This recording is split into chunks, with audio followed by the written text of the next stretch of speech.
Experience of listening to the radio. I think this happened more when we listened to the AM channel. But we're listening to the radio, and all of a sudden another radio station will come into it. This especially happens when we're driving. And we might go around a corner, and all of a sudden another radio station just comes right into the one that we were listening to. Sometimes it takes it over, and we don't hear the one we were listening to before. Sometimes we hear both of them together, which isn't so nice. But can y'all relate to that? Do y'all remember the old AM times when that happened? And it kind of reminds me of our lives. There are certain places and moments when we suddenly and unexpectedly tune into a different station. Another reality that's always been there, but we didn't notice it. See, that's the problem with being humans. We can only be aware of one thing at a time. And there's always going to be more things to be aware of than we're ever going to be aware of. But sometimes these things just tune in and we say, oh, wow, yeah. And sometimes it's falling in love. Wow, there's a new awareness, right? Where we just talk to that person for hours and hours and hours, wanting to learn every little thing about them. Come on, you can remember those days. Don't look so stern there. And how about those times, when I was in Templeville, I used to tease them about the times they were down in the cornfields together, right? But we won't get into that. Raising a child. Wow, the awareness that comes to us there. How about the death of a loved one? Those are poignant times. And I know it's very busy when we're going through the funeral, but following that, there's such moments for reflection.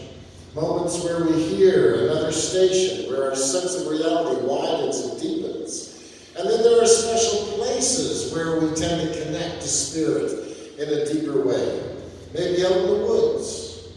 Maybe working in the garden, going on a retreat. Sending children and youth to summer camp is an amazing opportunity for them. You know, I've interviewed ministers and I've said, what gave you a sense of faith and a sense of wanting to go into ministry? And honestly, 2/3 of them, it was a camp.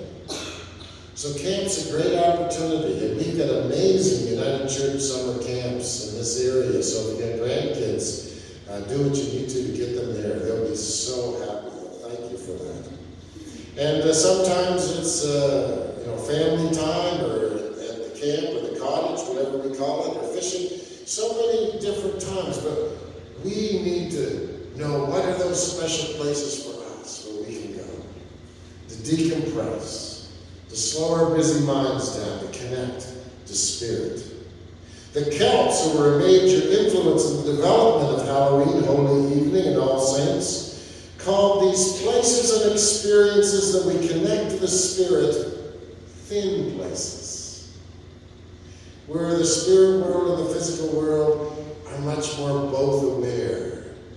Usually we're just more aware of the physical things. Like when we hear another radio station, the thin places are where we experience spirit in special ways. Our ancestors experienced this time of year to be a thin place, when the days become shorter and the real dangers of a cold, barren winter loom before them. You know, we don't like winter, some of us, because it's going to be colder. But go back 100 years. Our ancestors worried for their lives during winter. It was a big challenge. And so they would deepen their awareness that they had one another and that God was with them by getting together around the fires and giving thanks. They came around the fires of community and strengthened their hope and faith and capacity to love by deepening their awareness that their ancestors had made it through harsh winters, and that they would too, and that their ancestors were present with them to help them and to encourage them. And so it became a thin place of awareness. And that's what good worship does. Good worship deepens our awareness of how connected we are to life and love. It activates our divine imaginations so that we can become more aware of the many ways our loved ones who have died continue to be present to us. You know, there's a lot of stations in the radio stations of life. And there's more than we'll ever hear. But we need to tune into the good ones. We need to tune into messages and experiences of love and forgiveness and hope and gratitude and courage, instead of listening to the messages of fear and anger and frustration and worry. We need to tune into the thin places the station Spirit offers us. So our gospel story today is about Jesus, Peter, James, and John, three of his closest friends, going on a retreat, going to find a thin place. And in the Bible, that's often in a mountain, because they saw the heavens up there. They didn't know we were whirling around. And so the mountains were considered closer to God. The whole story is symbolic. Two great ancestors appear and start talking to Jesus. Moses. Who's Moses? He's the lawgiver, right? The Ten Commandments. And then there's Elijah, the great prophet who fought for the law to be followed.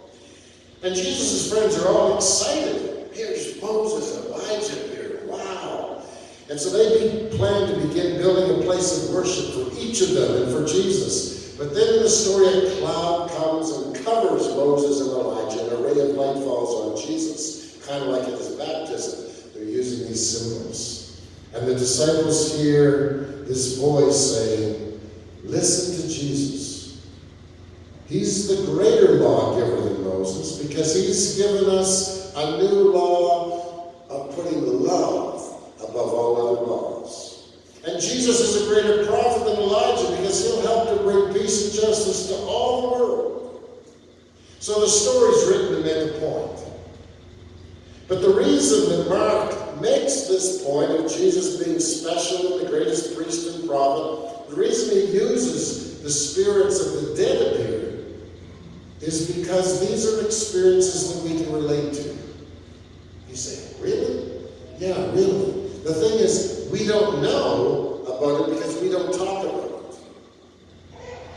We all have experiences of thin places where we experience spirit and eternity and transcendent love in powerful ways. And we're given glimpses of heaven. But we don't think about it. We don't give ourselves permission to talk about it as our ancestors did, because we're afraid of seeming silly or irrational. Last Sunday, I referred to a professor of mine, Doug Archibald, a psychiatrist, who taught a course in Halifax to all the ministerial students and all the nursing students. He's the one I referred to who said that when a loved one dies, their traits start to come out stronger in those who are close to them. Something else Doug said was this. He said the textbooks on death and dying and grief won't put this into them because it's not politically correct. But he says, if you have a patient or you have a parishioner, and they tell you that they saw their loved one appeared, or they heard their loved one speak to them, or they saw Jesus, or they heard Jesus speak to them, don't be concerned, he says, it happens all the time. But we don't talk about it. And so we don't realize it. And then if it happens to us, instead of it being something that's very precious, we tend to worry about it. What a shame. I remember my grandmother. She never told her daughter, my mother was. But she told me, and she told my oldest sister, that when her husband died of a heart attack, a voice told her where the papers were for banking, told her what she had to do with the boiler that she'd never done before. She said the voice was never wrong. And she said it disappeared after about a year. And she said, I never did know, Paul, whether the voice was Jesus or your grandfather. But she said it meant so much to me.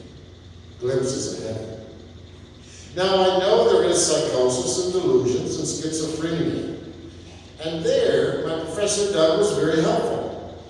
He said, you'll always know when people are psychotic. You'll always know when they're delusional, because when you're psychotic and delusional, you cannot relate to other people. And you often act in destructive ways to relationships to yourself and others. So he said, if someone is expressing something they've experienced, and they can relate well to you, they're loving, they're kind, celebrate it. Celebrate it as authentic. So I think it's important that we're able to do that, so that we can trust our glimpses of heaven. Because death and dying is a thin place, and often there are glimpses of heaven. I've been beside the bedside of a dying woman who hadn't moved or been able to talk.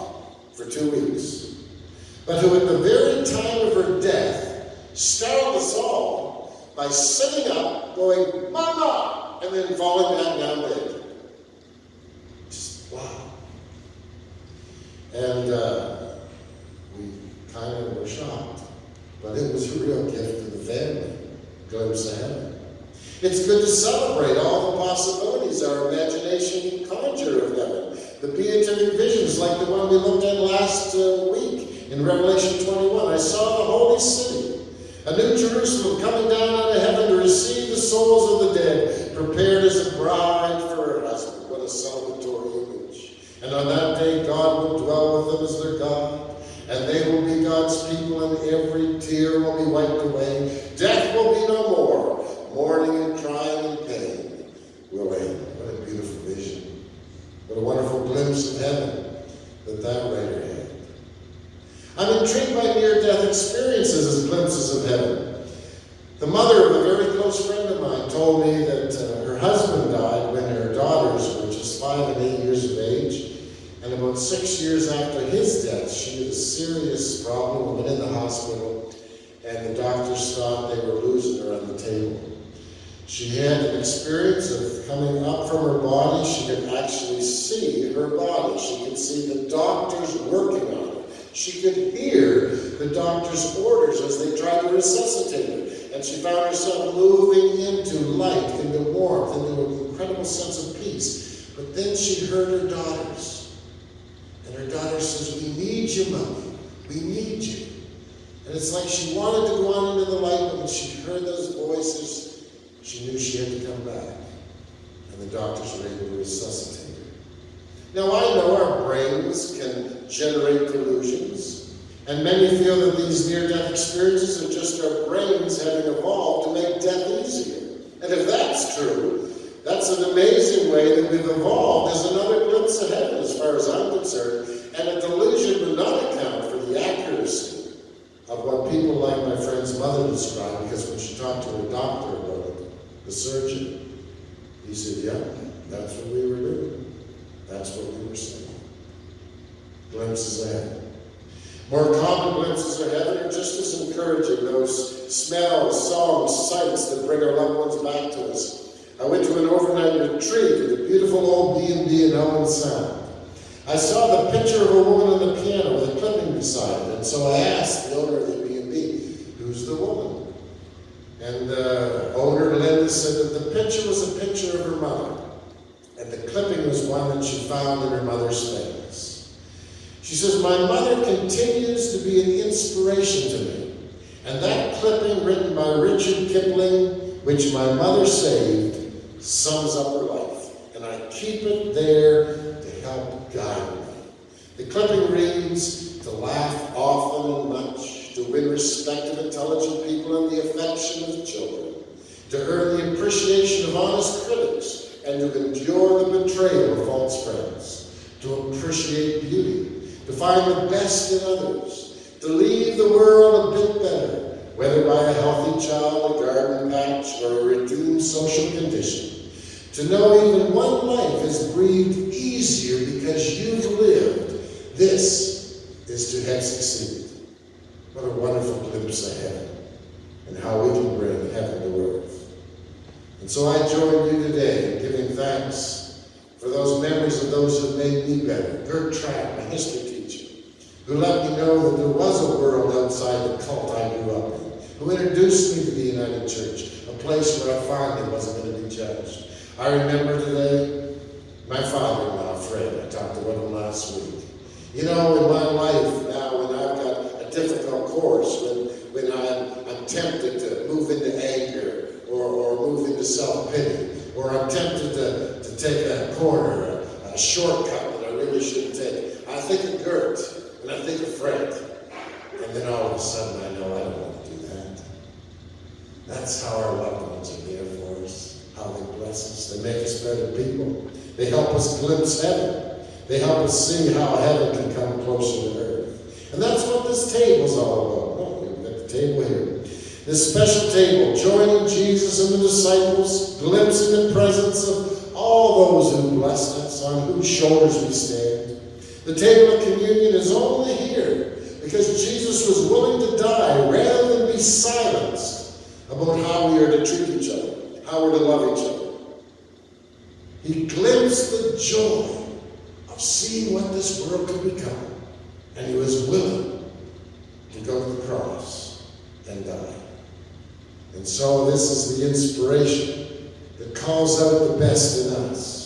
We come to this thin place with our own experiences and glimpses of heaven. This is the place here today where the veil between time and space is lifted. This is the place here today where the veil between the past, present, and future dissolves. This is the place here today where the veil between our lives and our loved ones' lives disappear. Glimpses of heaven.